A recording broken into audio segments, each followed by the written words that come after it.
Thank you for watching us on YouTube. But did you know that if you're on the go, you can get the full show as a podcast now? You can get our morning breakdown of the most important topics facing our country, news not being covered by the mainstream media, interviews with change-making progressives, and info on what you can actually do about all this. Search for The Damage Report on your favorite podcast app and subscribe so you know when new episodes are ready to go. We are now in day 3 of the Kavanaugh hearings, and just in the time when we're doing our production for the show, things have really heated up with calls to bring it, which we'll be breaking down. But it's also been hot from the first day when I believe 72 protesters were arrested at those Kavanaugh hearings.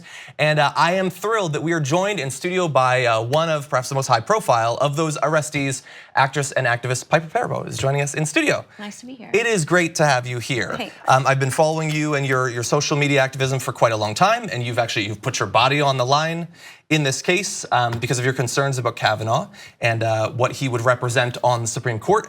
So we've got a lot that we're going to talk about today, not just with Kavanaugh, but many topics. But on Kavanaugh, I do want to start with your experience. What was your goal in protesting his nomination hearing? I felt like because Trump is an unindicted co-conspirator in a felony charge, that he shouldn't be allowed to appoint judges right now. And they're rushing this through, and we don't have the votes to stop it. And so I had to do something, and you can't just sit on Twitter and say you disagree. Eventually you have to do something. And an activist that I know, Audie Barkin, had said to me one time, getting arrested is a privilege because it requires citizenship and bail and time, and you have to be okay missing work. And so ever since he said that to me, I thought, oh, I'm gonna wait until something is really important, and then I'm gonna get arrested for it. Yeah, and it certainly is. I mean, people who are working 1 to 3 jobs can't necessarally afford it. I mean, they don't have time to vote, let alone time to spend a few nights in jail. So I appreciate you doing that. And you were one of many who were arrested. What was the reaction like to what happened? Do you mean in the room? In the room at the time, but also, how have people greeted that action since then? In the room, I was kind of scared. I've never been arrested before, and that room was packed that morning. I mean, like to the rafters, in all the galleys. There was so much press. Every seat was taken. And in general, I don't really believe in interrupting, so I was really nervous to interrupt senators. But once it started, then it was just sort of we were doing what we had planned to do, where each person would stand up and say why they objected to this nominee.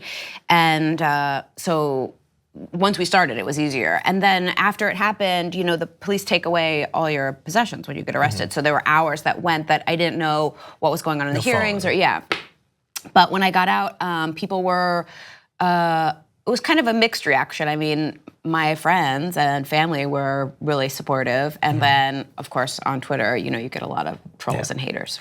Yeah, and there's a particular component of that reaction that I want to focus on. But I believe we also have some video of the actual arrest happening. So why don't we roll that?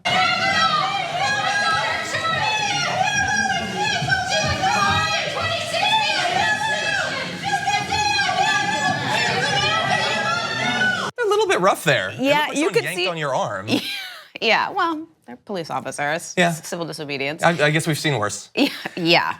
Okay, so you referenced haters and some people. Protest is an interesting thing because, of course, it's one of the most important rights that we have and responsibilities that we have as Americans to make our voice heard in a variety of different forms. But there's so many protest movements that the right just does not accept. I mean, we're going to talk later on the show about Colin Kaepernick and those protests in the NFL, the Black Lives Matter movement, Occupy Wall Street, all of these movements, and including at the Senate confirmation hearings, then that they don't believe are representations of free speech or you exercising your rights. And in particular, one thing that I keep hearing, and I believe there were some politicians saying it as well, is that these women are hysterical. They are just hysteria. They're yelling, they're shouting, they're being emotional. What do you think about that? I don't really like the word hysterical because it implies that you're emotionally out of control. But I think one of the powers that women have is that we're emotional. I don't think we need to hide it or apologize for it. I think it moves people when you see people that are emotional because they're so passionate about what they care for. And I don't think we as women or as people need to not get emotional when that's how you're feeling. I mean, I think you need to try and conduct yourself appropriately or professionally, depending on the situation, but we're performing civil disobedience and getting pulled out of the room by a big cop. So like, we're gonna raise our voices. And the idea that what you're doing is just being emotional. It's not about your concerns about what he'll represent on the court over the next 2, 3, or possibly 4 decades. You're just being emotional. I mean, you don't really know where he stands on the issues. I mean, I am emotional, but I'm emotional about those issues. I'm emotional about my equal rights. I'm emotional about voting rights. I am emotional. Yeah, and we've broken down the history of the term hysterical and how it's been used in the past on the show before. It almost only gets applied to women, which I find to be very interesting. So I want to talk a little bit more about this area, because there's multiple areas of concern about Brett Kavanaugh. The fight over the future of Roe v. Wade is perhaps the largest. And I saw that you had tweeted out earlier today an excerpt from an email that he had sent. Now, he has been saying from the beginning of these hearings, I'm going to be just a fair, neutral judge. Roe v. Wade is the stated law of the land. And I'm just gonna take things as I see them. I wanna focus on the section that you had circled at the bottom, saying, I am not sure that all legal scholars refer to Roe as the settled law of the land at the Supreme Court level, since court can always overrule its precedent, and 3 current justices on the court would do so. The point there is in the inferior court point. So he goes on to other points, but what he's saying there is he doesn't actually think that it's a settled law of the land, or that it being the settled law of the land actually matters. And so I am curious, if you pointed out that we don't currently have the votes necessarily to change that, although we've got the phone number at the bottom to hopefully put pressure on some senators who might. How much faith do you have that if he gets on the court by the end, by 2020, by 2024, Roe v. Wade will even exist? Whoa. Sorry to hit you with early on in the show. I mean, like, I'm just still like, if he gets on the court, like, he says in the hearings that there's precedent on precedent because of Roe and then Planned Parenthood, and that he just is going to follow precedent, but you can tell that that's not true and how he personally feels, and he's sort of relying on this thing that I think Ginsburg started, where they don't answer except based on precedent. And so he can sort of hide behind that. Yeah. And so we need these documents so that we can see how he really feels. And also Trump said that he wants to pick a judge that would overturn it. Yeah. So I feel sure that he will. Trump had said during the campaign that he wants there should be punishment for getting an abortion.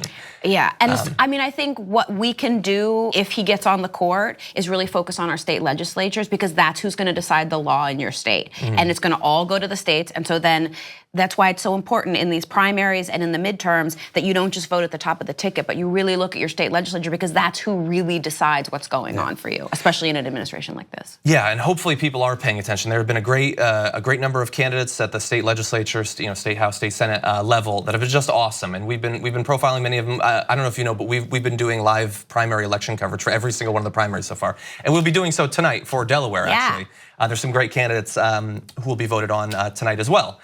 And the states, I think you rightfully point out, if he gets on the court, if the war against Roe v. Wade moves to its next phase, the states are going to be the place where we can potentially avoid some of the damage. But they're also a cause of concern for me, because while he can say that it's the settled law of the land, if you live in a lot of parts of the country, especially Texas, what does that settled law of the land even mean? At the state level, they've continually taken chunks out of the protections that you have. Your reproductive rights mean less every year than they did the year before.